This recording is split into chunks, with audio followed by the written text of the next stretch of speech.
बिस्मिल्लाहिर्रहमानिर्रहीम अस्सलाम वालेकुम दोस्तों। इस वीडियो में हम फॉरेक्स मार्केट का वीकली एनालिसिस करेंगे। 6 फरवरी से लेकर 10 फरवरी तक मार्केट किस डायरेक्शन की तरफ जा सकती है और हमारी ट्रेडिंग स्ट्रेटजी क्या होनी चाहिए आने वाले वीक में। अगर प्रीवियस वीक की हम बात करें तो प्रीवियस वीकली एनालिसिस की मैंने वीडियो में मैंने बताया था आपको कि मार्केट हेड एंड शोल्डर बनाने की कोशिश कर रही है और मार्केट थोड़ा बहुत अप होके डाउन आ सकती है। बिल्कुल वैसे ही हुआ। ठीक है, मंडे, ट्यूसडे, वेंसडे ये 3 दिन हम बाय की तरफ रहे, थोड़ा बहुत मार्केट अप होती रही, नीचे बाय के जोन से हम प्रॉफिट बनाते रहे। थर्सडे को मैंने बताया था आपको कि 1961 के एसएल के साथ आप सेल करें। हमने सेलिंग की, सही हो गया। लेकिन सिचुएशन थोड़ी सी डिस्टर्ब हुई फ्राइडे को मार्केट काफ़ी डिप में थी और हमें ये लगा कि थोड़ा बहुत मार्केट अप होने के बाद फिर डाउन आएगी, लिहाजा यहाँ से बाय पकड़ ली जाए और फिर टॉप से हम सेल कर लेंगे। हालांकि ट्रेंड के अगेंस्ट नहीं चलना चाहिए। अगर सेलिंग का ट्रेंड है तो वेट करना चाहिए, जब मार्केट पीक पे जाए वहाँ से सेल करना चाहिए। सही हो गया। अब दोस्तों आने वाले हफ्ते में सिचुएशन आपके सामने है। मार्केट हमें बेरिश नज़र आ रही है। इसका मतलब ये नहीं है कि बिल्कुल सीधी डाउन ही चली जाएगी, पहले थोड़ा बहुत अप हो सकती है। ये देखें, गोल्ड को अगर हम सबसे पहले देखें वीकली टाइम फ्रेम में, तो गोल्ड दोस्तों पहले करेक्शन करने थोड़ा बहुत अप हो सकता है, लेकिन हमने बाय नहीं करना, हमने टॉप से करना है सेल। और गोल्ड सपोर्ट जो इसकी है, डेली सपोर्ट 1866, ये इसको तकरीबन ब्रेक कर चुका है, सही है। और इसको ब्रेक करते हुए 1832 की तरफ डाउन आएगा गोल्ड। 1832 अगर ब्रेक हुआ तो फिर 1725, ये देखें, ये 1725 से अप होने लगा था, 1725 की तरफ आ सकता है, सही है। और आने वाले वीक में हमारी ट्रेडिंग स्ट्रेटजी यही होनी चाहिए कि हम वेट करेंगे मार्केट अप होने का और टॉप से इसको करेंगे सेल गोल्ड को। और अप कितना हो सकता है, ज़्यादा अप होने के चांसेस नहीं हैं। अगर हम देखें 30 मिनट टाइम फ्रेम में देखें, हाँ जी, लेकिन मार्केट है, सारे इंडिकेटर्स बॉटम में पड़े हुए हैं। ठीक है, मार्केट अगर अप होने लगती है तो हम बाय नहीं करेंगे बल्कि टॉप से सेल करेंगे। ये जो जोन है बुलिश इनगल्फिंग फील्ड सेटअप बन चुका है, इस जोन से भी मार्केट डाउन आ सकती है, फर्दर ऊपर निकलती है तो ये 200 का मूविंग एवरेज जो है ये बन रहा है 1925, इसको टच करके भी मार्केट डाउन आएगी। इसलिए पीक से हम सेल करने की कोशिश करेंगे, टॉप से सेल करेंगे कमिंग वीक गोल्ड को। अगर हम देखें फॉरेक्स फैक्ट्री पे न्यूज़ देखें दोस्तों, हमारा व्हाट्सएप ग्रुप भी है जिसका लिंक डिस्क्रिप्शन में मौजूद है, आप हमारा व्हाट्सएप ग्रुप ज्वाइन कर सकते हैं। अच्छा जी, मंडे को अगर हम न्यूज़ देखें फॉरेक्स फैक्ट्री पे कोई ज़्यादा इंपॉर्टेंट न्यूज़ नहीं है। ऑस्ट्रेलियन डॉलर से रिलेटेड हाई इम्पैक्ट न्यूज़ नज़र आ रही हैं 7 फरवरी को, और यूएसडी से रिलेटेड फेड चेयरमैन पावल की स्पीच है, ये बहुत ज़्यादा हाई इम्पैक्ट न्यूज़ है और ये 7 फरवरी को आएगी। 8 फरवरी को देखते हैं एफओएमसी मेंबर की स्पीच है, हाई इम्पैक्ट न्यूज़ है। और फर्दर पाउंड से रिलेटेड हाई इम्पैक्ट न्यूज़ हमें नज़र आ रही हैं,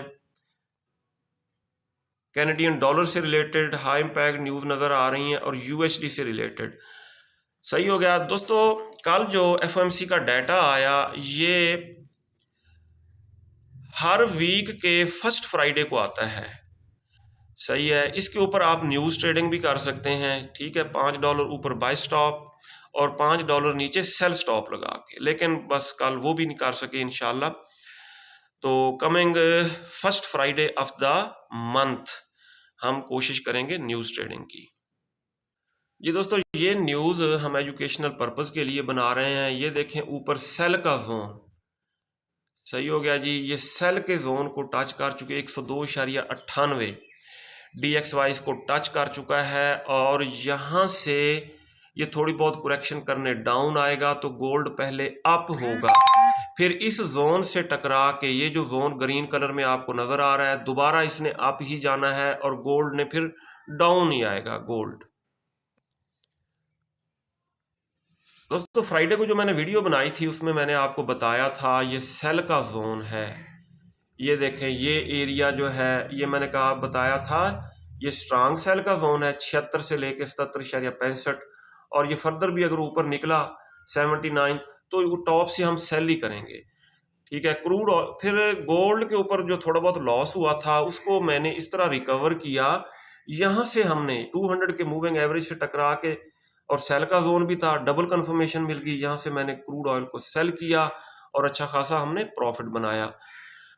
क्रूड ऑयल दोस्तों इंडिकेटर सारे बॉटम में पड़े हुए हैं, अगर ये अप होता है तो बाय हम नहीं करेंगे। दोबारा इस जोन को रिटेस्ट करके ये 200 के मूविंग एवरेज को, ये तकरीबन बन रहा है 77.6, ठीक है, यहाँ से टकरा के सेल का सिग्नल बनाए तो आंखें बंद करके इसको सेल करना है और ये फर्दर डाउन जा सकता है।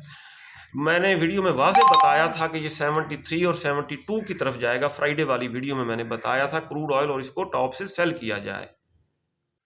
नेचुरल गैस को अगर हम देखें, एक्सचेंजी यूएसडी हर लो को ब्रेक कर देती है, हर लो को ब्रेक कर देती है। अब जो है ना 2.37 को टच करके थोड़ा अप होके ये क्लोज हुई है।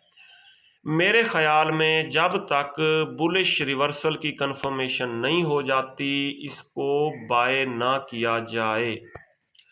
सही हो गया। अगर यानी कि ये ट्रेंड लाइन को ब्रेक करके फिर रीटेस्ट करके फिर अप होने लगेगी, वो भी बड़े टाइम फ्रेम में, वो भी D1 के टाइम फ्रेम में, फिर कहीं जाके इसको हम बाय कर सकते हैं। फिलहाल अगर ये नेचुरल गैस अप होती है तो कमिंग वीक भी हम इसको टॉप से सेल करने की कोशिश करेंगे। हाँ जी, अगर 3 से ऊपर निकल जाती है, ये 2.85 या 3 से ऊपर निकल जाती है, सही है, इसके ऊपर बुलिश कैंडल क्लोज करती रिटेस्ट करके अप होने लगती है, तो फिर हमें कंफर्म हो जाएगा कि अब ये बुलिश ट्रेंड में है, फिर लॉन्ग टर्म के लिए हम इसको बाय कर सकते हैं। जी दोस्तों, पहले 25 base points interest rate increase किया, एफओएमसी मीटिंग में इंक्रीज हुआ, सिल्वर और गोल्ड डाउन आए, डॉलर महंगा हुआ। फिर कल एफओएमसी का डाटा आया जिसमें पता चला कि नौकरियों जॉब शॉब का कोई मसला इतना नहीं है, सूरत हाल स्टेबल है और इकोनॉमिक क्राइसिस का कोई इतना ज़्यादा इशू नहीं है, जिसकी वजह से डॉलर जो है वो मजबूत हुआ। और सिल्वर देखें कहाँ तक डाउन आई है, सिल्वर मार्केट तकरीबन 22.35 पे क्लोज हुई है। बाय के सारे जोन इसने ब्रेक कर दिए हैं, लेकिन ऊपर ये जो मैंने रेड कलर में सेल का जोन लगाया हुआ था और मैंने बताया था कि यहाँ से डाउन आएगी, यहाँ से अगर हम सेल करते तो अच्छा खासा प्रॉफिट बना सकते थे। सही हो गया। अब दोस्तों ये अप होगी सिल्वर कमिंग वीक में 22.80 या 23.6, ठीक है, इस जोन में कंसोलिडेशन कर के या इससे टकरा के बारल डाउन ही दोबारा आएगी। जब ये अप होने लगती है तो इसको बाय ना करें बल्कि टॉप से सेल करें, तो ये ज़्यादा सेफ ट्रेडिंग स्ट्रेटेजी होगी। डॉलर महंगा होने की वजह से यूरो यूएसडी भी डाउन आया है। अब यूरो यूएसडी इस बाय के जोन को 1.079 से लेके 1.076 का बन रहा है। यहाँ से पहले भी एक दफ़ा अप हो चुका है, ये देखें, और इससे पहले देखें, हाँ जी, कई दफ़ा यहाँ से टकरा के अप हुआ है। अब दोस्तों यहाँ से ये अप होगा, ठीक है, और ऊपर ये जो जोन नज़र आ रहा है बुलिश इनगल्फिंग फेल्ड सेटअप 1.085 से लेके 1.087, यहाँ से टकरा के जब डाउन आने लगेगा टॉप से हम सेल करेंगे। फर्दर ऊपर भी बुलिश इनगल्फिंग बन रही है, वो मैं आपको दिखा देता हूँ। बुलिश इनगल्फिंग H4 के टाइम फ्रेम में ये देखें, इस ग्रीन कैंडल को रेड कैंडल ने इनगल्फ किया है। फर्दर भी अगर इस जोन से ऊपर निकलता है तो इसने आना डाउन है, इट मीन इसको हम टॉप से सेल करेंगे। अप जाने के बाद अगर ये इवनिंग स्टार बनाए H1 के टाइम फ्रेम में या बेरिश इनगल्फिंग बनाएगा तो फिर हम इसको सेल करेंगे टॉप से। GBP USD को देखें 1.20 तक डाउन आ गया है। पहले इसका ये देखें बुलिश रिवर्सल हुआ था। अब मेरे ख्याल में कि कंफर्म है, इवनिंग स्टार बना है W1 के टाइम फ्रेम में, D1 में देखें, ठीक है, ये कंफर्म बेरिश ही हो चुका है और ये थोड़ा बहुत अप होके ये डाउन ही आएगा और यहाँ पे बनेगा डबल बॉटम 1.18 पे। 1.18 से ये डबल बॉटम लगा के मे भी दोबारा अप होने लगे। अब इसकी डायरेक्शन 1.18 की तरफ होगी, लेकिन पहले अप ज़रूर होगा। H4 के टाइम फ्रेम में अगर हम देखें यहाँ से, ठीक है, बुलिश इनगल्फिंग फील्ड सेटअप से टकरा के ये डाउन आएगा।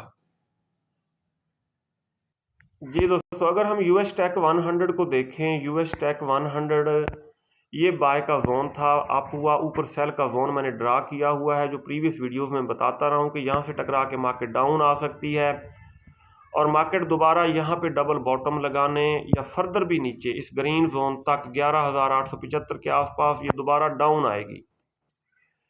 इसको भी टॉप से सेल किया जाए US टेक 100 को कमिंग वीक। जी दोस्तों, US 30 को अगर हम देखें, ऊपर मैंने सेल का जोन ड्रा किया था, उस सेल के जोन से मार्केट जी दोस्तों, जर्मन 30 मार्केट बिल्कुल पीक पे जाके डाउन आई और फर्दर इसने डाउन ही आना है कमिंग वीक। जी दोस्तों, ये था वीकली एनालिसिस 6 फरवरी से लेके 10 फरवरी 2023 तक, कमिंग मंडे से लेके फ्राइडे तक। अपना बहुत सारा ख्याल रखिएगा, हमें दुआओं में याद रखिएगा। अल्लाह हाफिज़।